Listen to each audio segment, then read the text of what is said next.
So you followed Lieutenant Colonel Cassidy to his command post? Yes, sir. I was trying to get word on Baker's location. I guess I got a little sidetracked. How so? Well, in my experiences in the Army, sir, if you stand around long enough, someone will send you somewhere. And it's never a nice somewhere. Hey, Corporal, you fall asleep?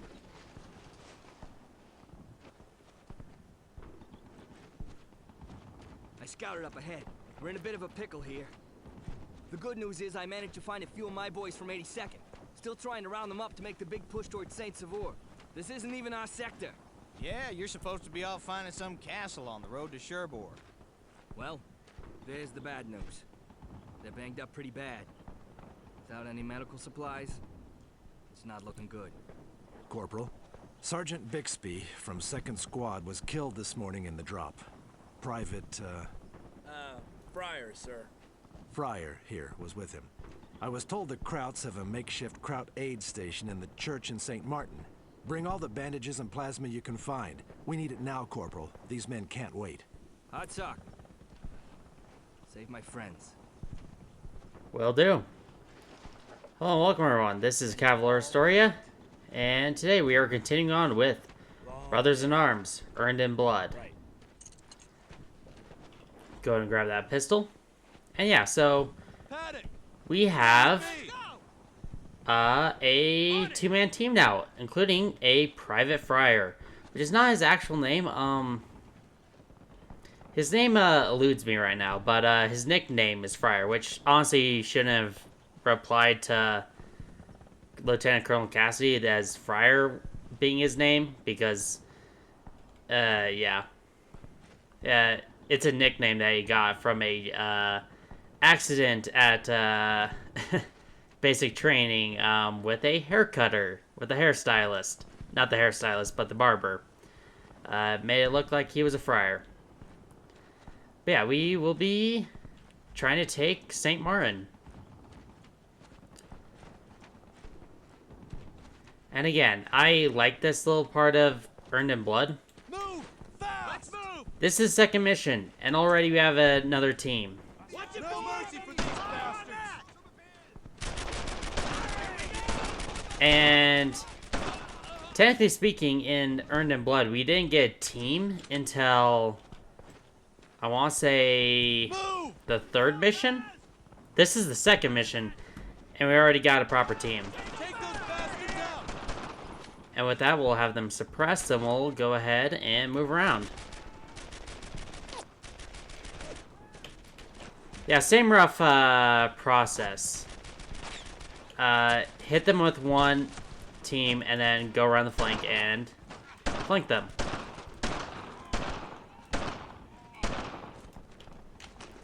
Now, obviously, we have guys from the 82nd over in the aid station.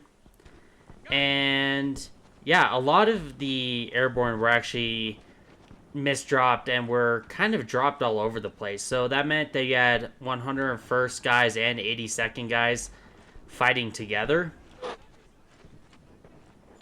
And so what they ended up doing was form like sort of ad hoc units known as LGOPs, or little groups of paratroopers. And basically a little group of paratroopers had one major goal. That was to assemble as best as they can and then cause just hell for the Germans. Alright, so Go over there! we're down to yellow health, which is not great. Fire! Then again, Earned in Blood is a pretty dang difficult game. Oh, I should have went this way. And crouch jump? No.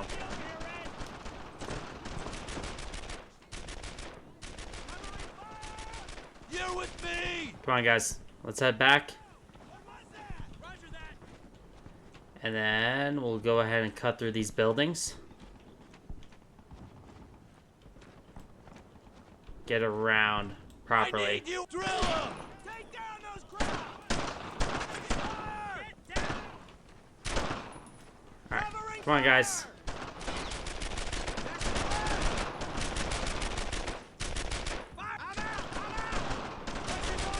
Alright, let's grab the Colts that we grabbed earlier.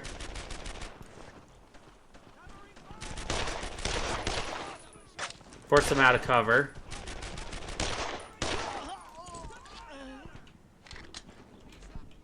Go. We'll have the team move up, Heavy base of fire. get fire on them, Fire.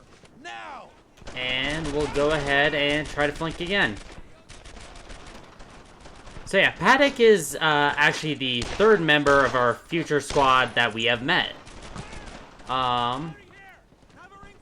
Overall, I actually quite like him.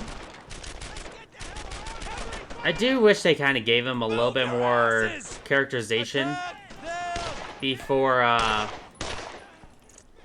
the game ended, but yeah, I still think this game does a pretty dang good job of, like, actually...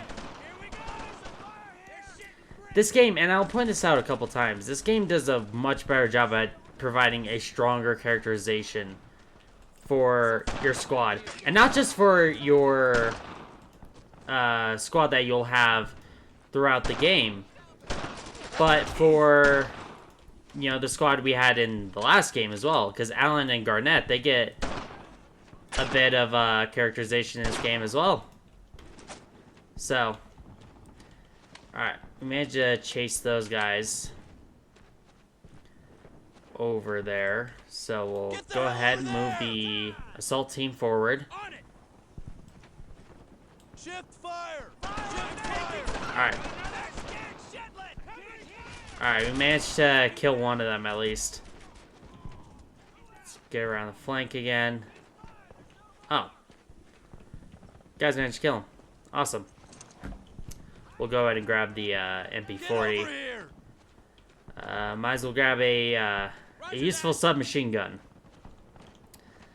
And meanwhile, I'm gonna ask Paddock for ammo. Thank you, Paddock. That's such a nice feature. I love that they implemented that.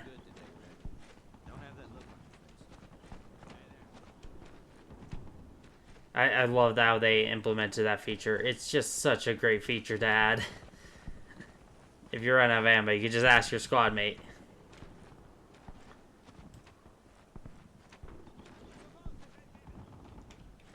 Move there. Get down. Alright. Attack them. Alright, get into cover. We'll go ahead and move around. So yeah, St. Martin was a, there was a German aid station there, and the Airborne did raid it for medical supplies.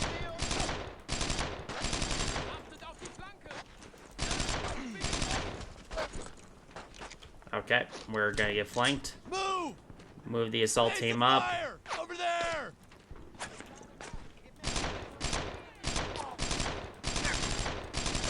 Get them suppressed so those guys can get into cover.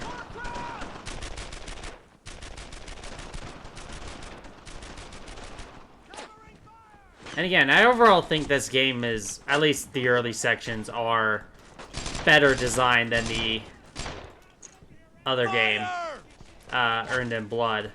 Go. Keep up the fire. At least until we get to the later missions, because game design does kind of tank. But I like this section a lot better than the early missions in Road to Hill 30. So yeah, I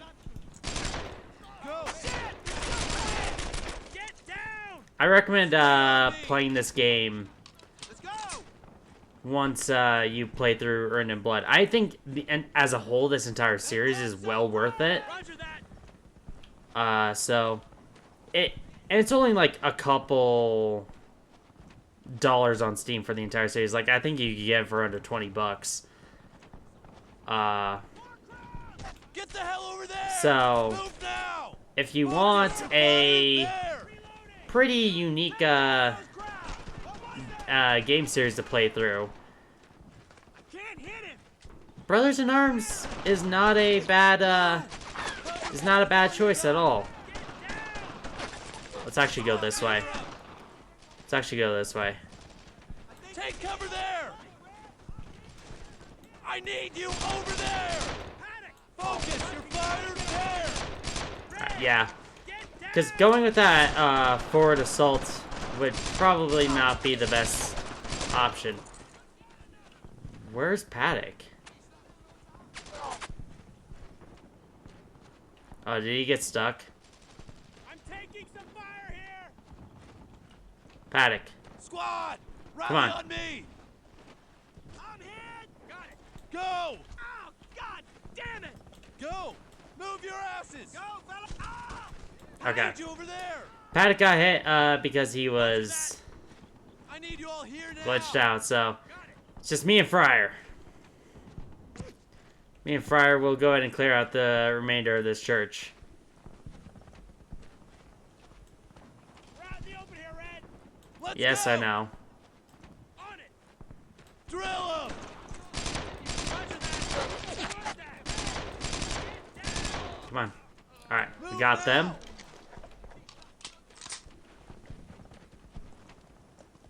Alright, with that, Fryer, go ahead and get fire on them. Fire! Come on. Alright, awesome. Guys, fall in! And with that, we have taken the church, and we only lost one guy. And obviously this is an aid station. This is not a war crime yet, but in future wars, it would actually be a war crime to occupy a church for any reason in the military. The main reason for that is because a lot of these churches would be destroyed by artillery fire. So a lot of more cultural heritage was lost. So they basically decided to more restrict what people Those are Navy guns! can do around Those must be churches. landing soon. Brace yourself, Red, and pray those sailors can aim. That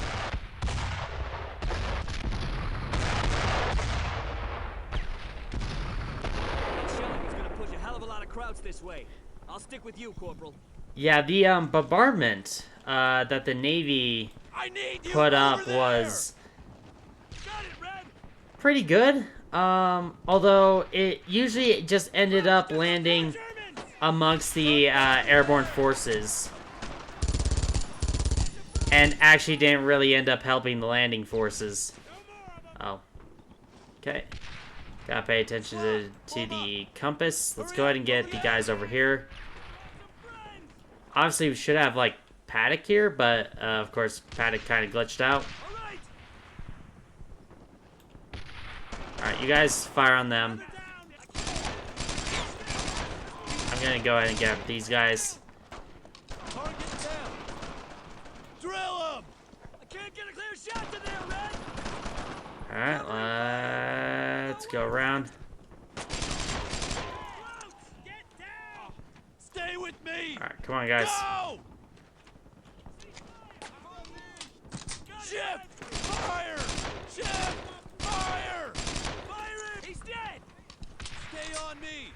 Yeah, this is why the MP40 is actually a very good weapon to grab Take those in this shots. little level. Taking me loading!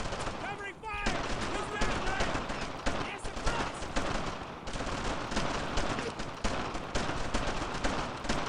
Fire around the open here, Red! He's covering Put some fire! fire on him! Covering fire! Okay, we got them.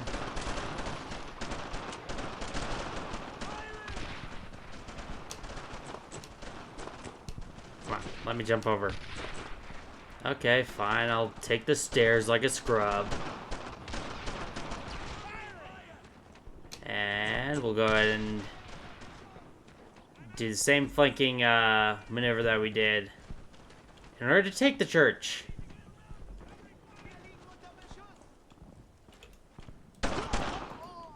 Shot right in the spine. Realistically, you should have, tried to get out of there. They aren't firing at us because they like us! We need to move! But yeah, with that, we only lost one guy, although he's probably just taking a nap.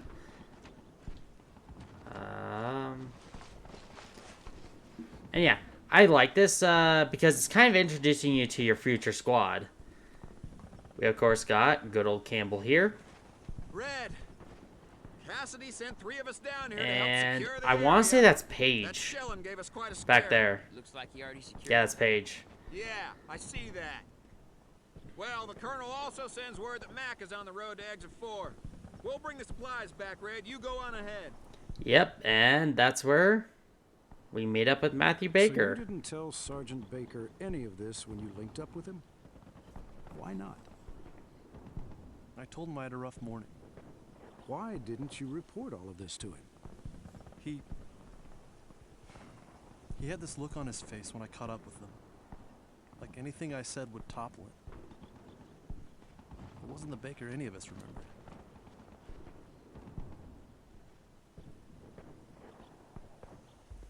Unless, of course, they find us.